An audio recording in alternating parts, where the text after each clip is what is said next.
Peyton Watson wasn't a guy Denver could keep. That's really what this was. They're bumping into the second apron, they've already got money tied up all over the roster, and once you're in that spot, you don't get to pay a fourth-year wing what he thinks he's worth. They made him an offer, Watson wanted more, and Denver let him go. Cleveland cleared some room, moved Strus into the Clippers as part of the deal, and signed him in a sign-and-trade. 4 years, $88 million. So both teams are betting on something. Denver's betting he's not a star, and getting off that number is how they stay under the second apron. Cleveland's betting he's an upgrade on what they had at the 3, and they've been trying to fill that spot for a while. So I went through the tape. 3 things I'm looking at in this video. Is the shooting real, or did he just have a hot streak? What kind of defender is he? Because it's not the one people describe him as. And how much of this is him actually reading the game versus just being longer than everybody?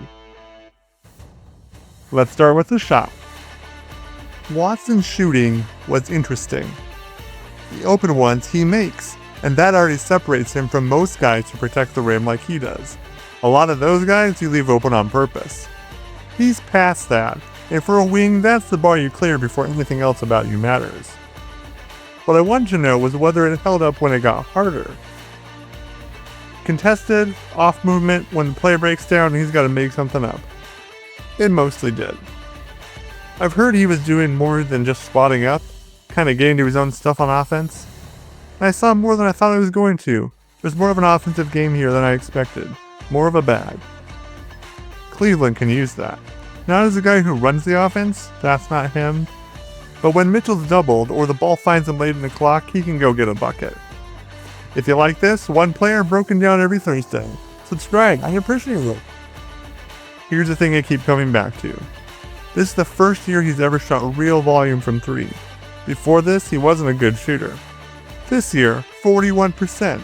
In January, 46%. Jokic missed all of January, guys are in and out, Denver with short bodies and Watson had to shoot. More shots than he'd ever gotten, and he got comfortable, and he got hot. He shot around 40 the rest of the way, so it didn't fall apart. But in Cleveland, nobody's run anything for him. He's the 5th guy. So Cleveland's betting the shooting is real. And maybe it is, but there isn't enough sample size to know now. So let's move on to defense. So the defense. People talk about Watson as the guy who takes the other team's best wing, and Cleveland's probably going to ask him to, because look who else is out there. Mobley's your defensive player of the year a couple years ago. Allen's a center, and Mitchell and Harder are both guys you're hiding. So it's Watson. He's the longest, most athletic guy in the lineup. It's just not his best job.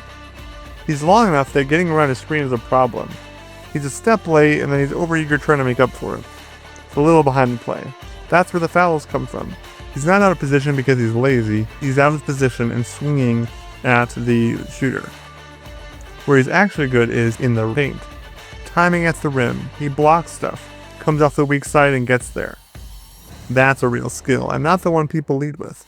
And that might be the best thing about this signing. Cleveland's interior defense is going to be a problem for people. Mobley, Allen, Watson, somebody's always at the rim. Somebody's always coming from the weak side. You're not getting a clean look in there. So Watson will guard the best wing. He'll be fine at it. He's just not a lockdown guy, and that's not really what Cleveland's getting out of him. Let's talk about the rest of his game. Last thing. Watson doesn't have the feel yet, and there's a reason for it. He's been tall his whole life. Probably the big guy on every team he's ever played on.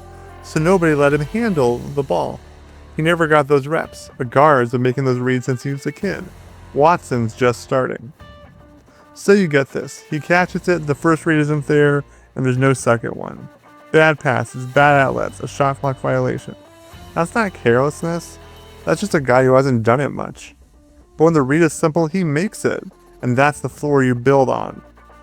The upside case is that with enough reps, he becomes something close to an all-star next to Mobley.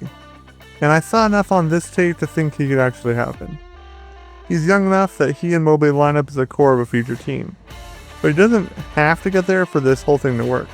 He raises the floor and the ceiling of the Cavs right now because the core around him doesn't need another creator. It needs a fifth starter who finishes what Harden and Mitchell serve up, protects the rim from the wing, and can shoot it. In Cleveland, that's the job. So what did Cleveland actually buy? They brought him in and gave him $88 million, hoping he gets better and turns into a good contract. They're betting on the shooting.